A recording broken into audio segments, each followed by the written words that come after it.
What is a temple? Let's understand this. Generally, when we utter the word temple, immediately people are thinking of which religion? Now, if temple belongs to you or me or to a particular group, you cannot call it a temple. Temple is an invitation to the divine. If we can set up a space and the necessary tools where divine is more manifest, not that it is not there everywhere, it's just that more experiential. There's sound waves everywhere, but you cannot hear it. You need a cell phone to catch the transmission, otherwise you can't catch it. So we can say a temple is a larger cell phone. You can't talk, just to listen, one-way cell phone, is it okay? I always set up the temple in such a way that you can't yap. Is that okay? Or do you want to talk? If you want to listen to a dimension beyond, if you want to be receptive to that possibility, we can create a space like that. We can create a device or a tool like that. When I use the word tool, there seems to be a certain sense of lack of reverence in me. But I particularly use the word tool. When I refer to the Dhyana Linga as a tool, people feel offended. Sadhguru, don't say that. In our experience, it's everything. Don't call it a tool. I say it's a tool. Because the word tool means that which works. It is not a piece of art that you can just appreciate. It's a tool because it works. There's just one screw in the door, if I ask you to unscrew it with your hands, can you do it? But if I give you a screwdriver, you can do that, isn't it? Similarly, to open the doors for the beyond, there is a tool. With your own hands, if you try to unscrew that simple screw in the door, all your 10 nails will go, but still it'll not come. Yes? You can try with your teeth. You know, people do. When they have no tools, they'll try their hands, if it doesn't work, don't you do? You may lose your teeth, still it may not come. But if you had a simple tool, how easily you could do it. So this is a tool to open the doors of the beyond. And I don't think a tool is irreverential, nor do I think a tool is insulting. A tool is a tremendous possibility, isn't it? The significant development in human society has happened only when we started making tools, isn't it? No? Why is it offensive if I say a temple is a tool? A temple is a tool. There are different ways of using different tools. For this tool, you have to be in a certain mode. Because this is not a physical tool, you have to approach it in a certain way.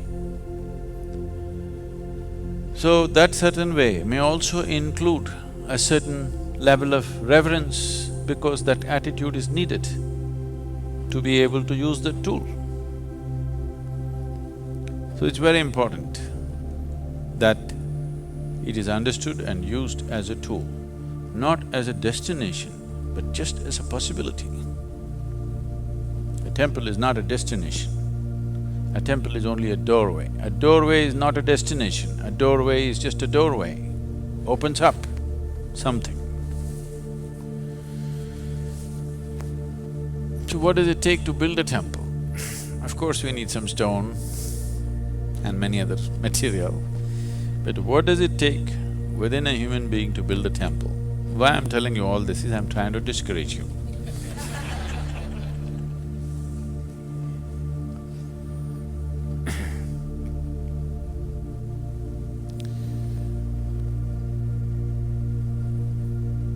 a temple will not happen unless at least a band of people, at least a handful of people hold it above their own life, not as a part of their life, not as a side thing that they do in their life. Temple building is not a hobby or a profession. You have to see it as something beyond your life, more important than your life. You must understand, at least in the East, in India, temples were built so elaborately, some of the temples took 3 to 4 generations to complete. For example, the Kailash temple in Ajanta, Ellora, in the Ajanta area in Maharashtra. There are many in Tamil Nadu. This temple was carved out of the rock. They did not build it. A huge mountain of a rock, they carved the temple into it. 3 floors, all carved out. They must have removed hundreds of tons of stone, probably thousands of tons of stone, because all the empty space that you see in the temple has been carved out. And they made 3 stories, elaborate, decorations, and there are at least about 600 statues, all carved out. If you make one mistake, you have to rebuild the whole temple. Yes, because it's not built, it's not something you can take it off and put something. It is carved into the rock. It took 135 years, at least 4 generations of people working to the same plan. Three to 4 generations of people working to the same plan for 135 years to complete the temple. And nowhere their names are written. Such phenomenal work. Many of them must have started working at 14, 15 years of age and they would have died there, okay, doing the work. But nobody's name is written. Architect's name is not written. The kings who sponsored the temple, their names are not written. That's a temple, understand? It's not a place for us to leave a footprint of who we are. A very beautiful story. There was an old man. There was a man. Men get old. Slowly. He had 2 sons. Father and 2 sons worked hard, built a big farm, they became prosperous. Then for the old man, time to die came. When he was going away, he told his 2 sons, whatever comes out of this land, both of you should share equally, and you must always keep it up. At no point there should be any dispute between the 2 of you. They agreed in front of their father and they kept to it. I'm saying, not dividing the land. Dividing the land has come only in the last 4 to 5 generations in India, maybe 3 to 4 generations. Before that, there was no such thing as, this is my land, this is your land. Only the produce was divided, never the land. So conceptually, it was not there in people's minds that you can actually divide the land. So he said, you must divide the produce equally. And they stuck to it. After some time, one of the brothers got married.